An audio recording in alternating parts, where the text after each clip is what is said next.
Om. Om.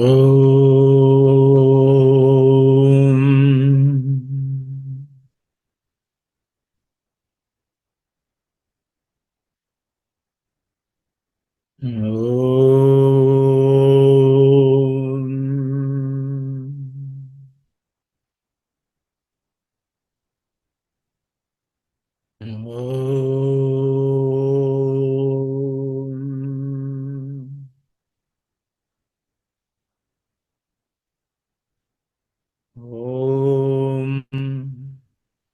Sahana Bhavatu, Sahano Bhunaktu, Saha Viryam Karavavahai, Tejasvinavadhitamastu, Ma Vidvishavahai. Om. Shanti, Shanti, Shanti.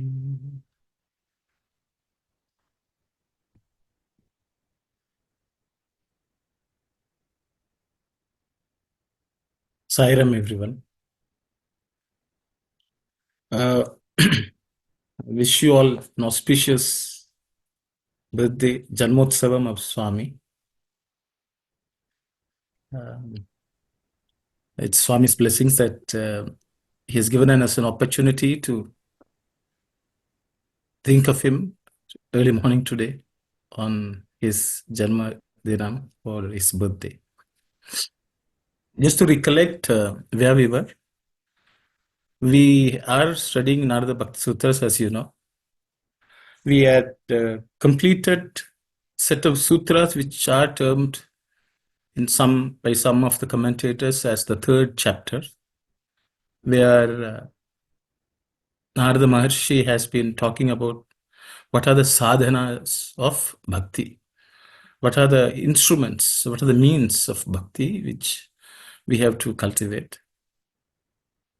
We are now going into the 51st sutra. So we've covered 50 so far, another 34 or so go to go. So this is the 51st sutra. So this has been classed under a particular chapter or section by some of the a few of those who have commented on the Narada Bhakti Sutras. So let's look at them.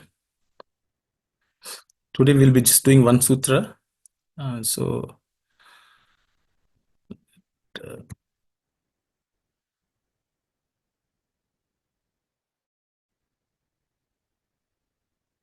चतुर्थोऽध्यायः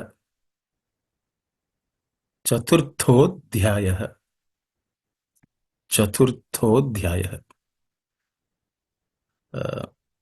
Chaturtha means fourth.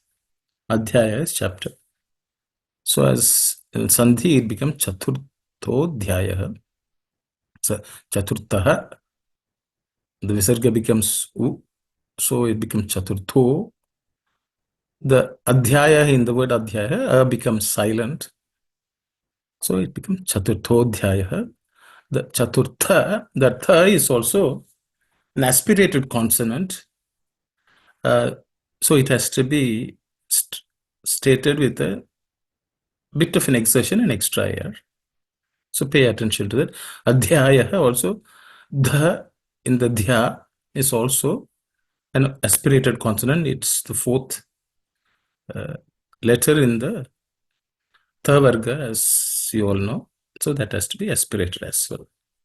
So it's a fourth chapter of Narada Bhakti Sutras, according to some of the commentators. That has been titled by them as Prema Nirvachanam. Prema Nirvachanam. Prema Nirvachanam. Prema is love. Nirvachanam is, you can call it an exposition, something which has been described by words. Okay, that's the way it has been titled. So it's an exposition of love. As we have looked at the first one of the first sutras, that bhakti has been described as the supreme love. So in this section, it's just exposition of love itself. So we'll read the 51st Sutra. Anirvachaniyam Prema Swarupam. Anirvachaniyam Prema Swarupam. Anirvachaniyam Prema Swarupam. In this sutra, there are no aspirated consonants, so it should be easy for every one of you to say it correctly. So there's nothing to be pointed out in terms of pronunciation. If you look at from a Sandhi perspective, there are no Sandhi-related changes. So each of these words, Anirvachaniyam is one word, Prema Swarupam is another word. There are no Sandhi-related changes. So that way also it's rather simple. We look at the meaning of the sutra. Anirvachaniyam. Vachaniyam means that which can be described. Vachaniyam means that which can be described. Nirvachaniyam means it can be exposed on. One can be expositioned. Okay. But anirvachaniyam means a negation of them. That means that which is incapable of being described. Oh, we cannot describe it in words. Okay, Anirvachaniyam. Prema Swarupa. Prema is love. Swarupa means its own form, its real form. So Narada is saying the real form of love is something which cannot be described. Even though the sutra belongs to a section where it's an exposition on love, Narada is starting with a caveat, that love cannot be described. No one can know what love is because it's something beyond the mind itself, so it cannot be described. So he is first of all saying, I cannot describe it, or it cannot be described. What cannot be described? It's Swarupa. Swarupa means its real form cannot be described. So that's the first sutra. So Swami is an embodiment of love. He calls us also embodiments of love. Because he calls us Prema Swarupalara. Okay, so that means this is our real form is love, but which cannot be described. So we will read one of Swami's discourses, which I have accepted, and understand the sutra as well as we can. So, love is the form of the divine. Love alone can merge in love. When one is filled with divine love, he can experience oneness with the divine. Happiness arises from pure love, which is also the source of truth, righteousness, peace, and forbearance. Students, embodiments of divine love. The ancient renown of Bharatiya culture is tainted today by the proliferation of three evil tendencies. Indulgence in self-praise, scandalizing others, and hypocrisy. What is the reason for this? It is pursuit of mundane pleasure by man, forgetting the glory of pure love. There is no one in Bharat who does not know the word prema. The entire cosmos is steeped in it.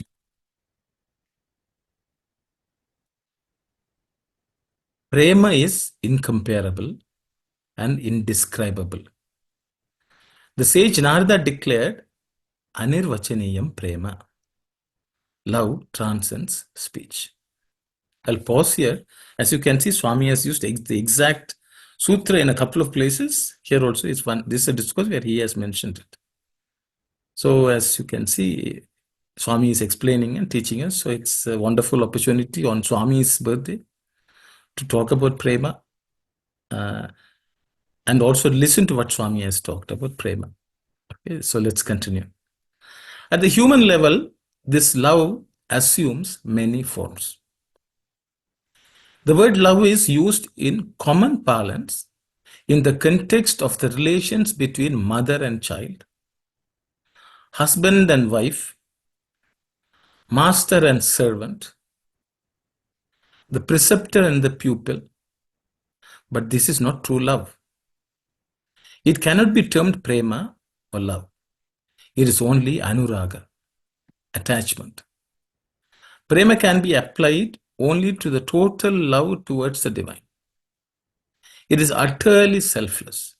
It has not come from the world, nor has it fallen from the sky. It is sahaja swarupa, sui generis.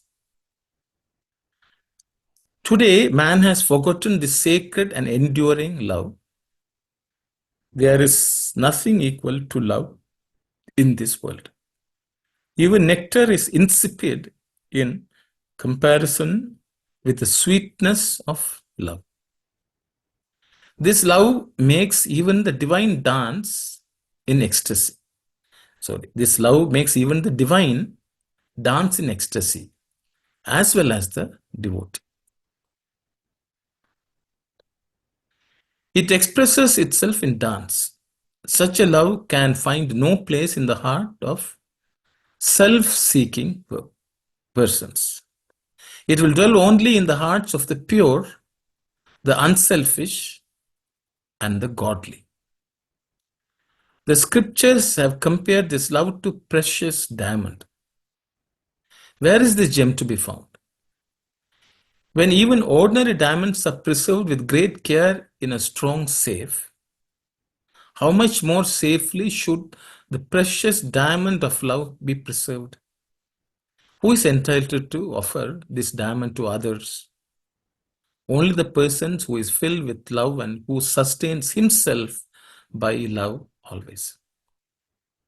Only the divine is qualified to offer such love. Only the divine, who is the embodiment of love, knows the value of love. Hence, the greater your love for the divine, the greater is the bliss you experience. Your bliss declines in the measure of diminution in your love. The extent of your love determines the magnitude of your bliss. The love which men today show towards God is filled with selfishness. The love is for the purpose of securing some desires. But love is not a commercial commodity to be got in exchange. It is offered spontaneously. There are many ways of realizing God.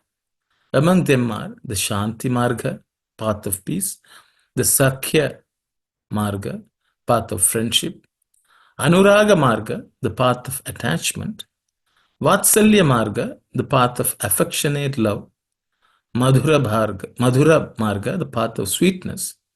In all these 5 paths, there is some element of self-interest. But in the Prema Marga, the path of pure love, there is no trace of self-interest.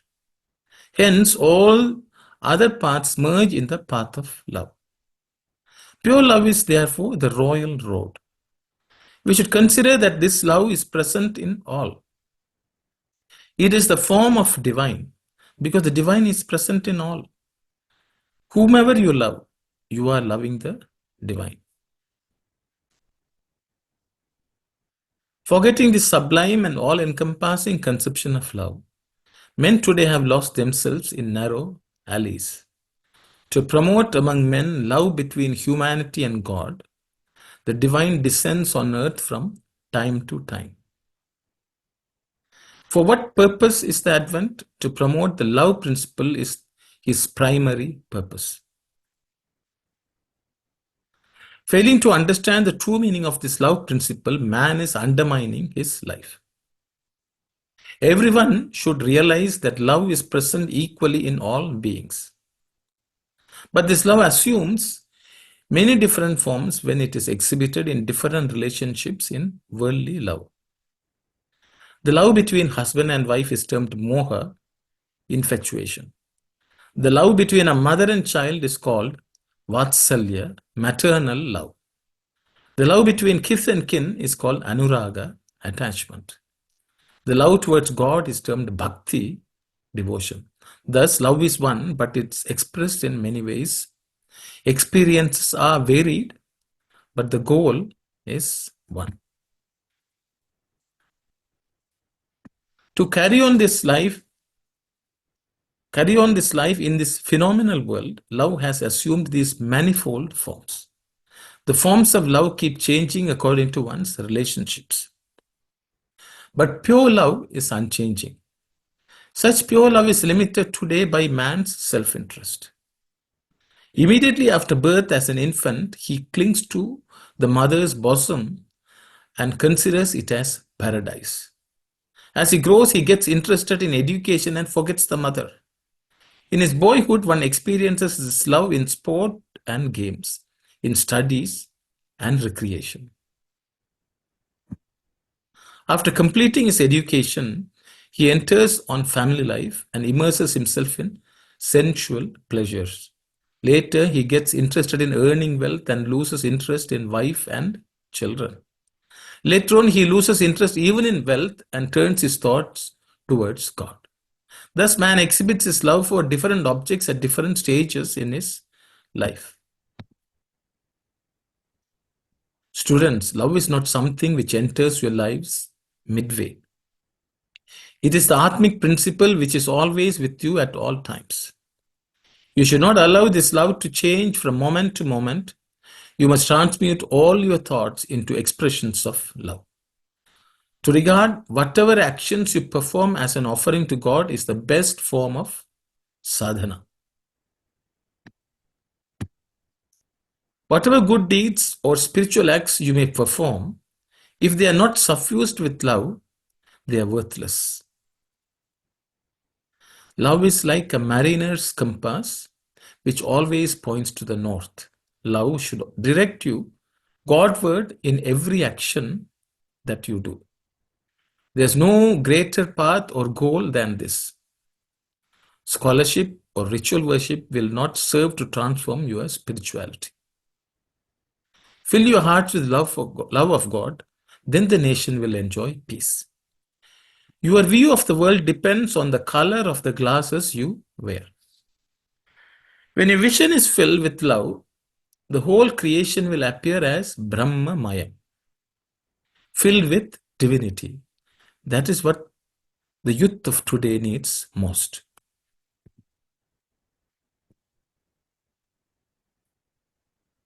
This love is not related to the body. It is based on the heart. It is present equally in all. There may be varied bodily relationships, but the kinship based on the Atma is one and the same. Ekovasi Sarvabhuta Antaratma, the one dwells in all beings. It is like the current that is common to all bulbs of varying power. There should be no trace of selfishness in love. Unfortunately, today, men's hearts have become barren without love. Hence, there is no compassion in them. Men today behave in a more cruel manner than wild animals in the jungle. There is hatred between man and man. Maternal love has become rare, and fraternal feelings between brothers are absent. The love among the Pandava brothers and that among Rama and his brothers are supreme examples of fraternal love. The Pandavas overcame all their trials and tribulations by their faith in God. The eldest of the Pandavas, Dharmaraja, had his mind always centered on Krishna. He was known for his one-pointed, simple-minded devotion to Krishna. He always thought of Krishna even while experiencing all kinds of difficulties in exile. Even when his children, the Upapandavas, were killed by Ashwatthama, he did not give way to grief because of his faith in Krishna. When he reigned as a mighty emperor, he did not feel elated, and he was not overwhelmed by grievous ordeals. For the Pandavas, the Lord came first, the world next, and their own interests last. First God, then the world, last I. The Kauravas had a different order of priorities. First I, then the world, and God last. With the result that they lost everything. Because the Pandavas kept God in the forefront, they were ultimately successful in their endeavors. If you want to succeed in life, you have to develop love of God as the most potent weapon. It was love which enabled the ancient sages to live in harmony with wild animals in the forest. Such is the power of love. But students today are not recognizing the power of this pure love. Instead, they are immersed in impure desires and minding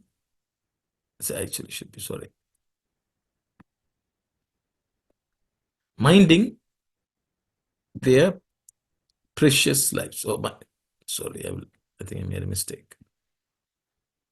It's mining their precious lives. The Gopikas exemplified the highest and purest form of love for God. Swami sang a song which the Gopikas addressed to Krishna, praying to him to fill their parched hearts with nectarine showers of his love. Love of God is greater than nectar. It is called para bhakti, devotion to the Lord. It transcends the four purusharthas, the goals of life. Man may love the body, the mind, the buddhi, or the antakarana, in the inner instruments. Love for the body ends with the death of the body. Love for the mind results in bondage because of the aberrations of the mind. Love for the intellect results in endless speculation and inquiry. Love for the antakarana promotes the ego feeling. It encourages dualism, separating man from God. Only the one who realizes his oneness with the Atma can experience infinite bliss, the bliss that is eternal. Everyone should undertake an inquiry into the ultimate goal of life. For instance, we find that ghee is the ultimate product derived from the milk after it goes through the processes of conversion to curds and butter. This process of inquiry is known as mimamsa. You have to investigate the nature of the I, which claims ownership of the body, the mind, the senses, and other things. My body, my mind, and so on. If you are not the body, the mind, etc., who are you? Does anyone pursue this line of inquiry? Man is called Manava. This Sanskrit term has two meanings. One is man is a being who lives free from ignorance. The other meaning is that he is not a new being, but has had a long past in many previous lives. When such meanings are recognized in terms of Vedantic parlance, the greatness of human birth becomes evident. It fills one with joy. Students, the world today is simmering with discord and violence. Peace and security are absent. Fear stalks the land everywhere. To get rid of fear, you have to acquire abhayatvam, fearlessness. How is it to be got? When you reduce desires and attachments. Students develop morality and good conduct, lead exemplary lives, and serve the nation. The sole purpose of education is to develop humility and discipline. Respect your parents and have love for God. This is true education. Divine Discourse, given by Swami on 30th May 1992. It's one of the summer courses, I would believe. So Swami has nicely described this love which cannot be described, which cannot really be described, but To the extent possible, Swami has tried to communicate that to us. So on this auspicious day, um, I thank Swami for giving us the opportunity to read his words, which explains this sutra, Anirvachaniyam Prema Swarupam. Anirvachaniyam Prema Swarupam. So I will stop here at 6:27.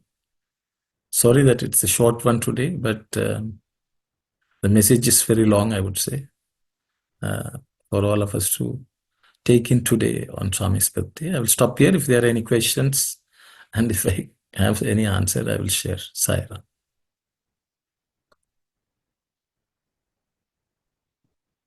So I guess there are no questions. So we'll stop here and we'll continue next Saturday. Sairam, everyone. We'll close with Samasta Loka prayer. Om Samasta Loka Sukhino Bhavantu. Samasta Loka Sukhino Bhavantu. Samasta Loka Sukhino Bhavantu. Om Shanti, Shanti, Shanti. Sairam, everyone.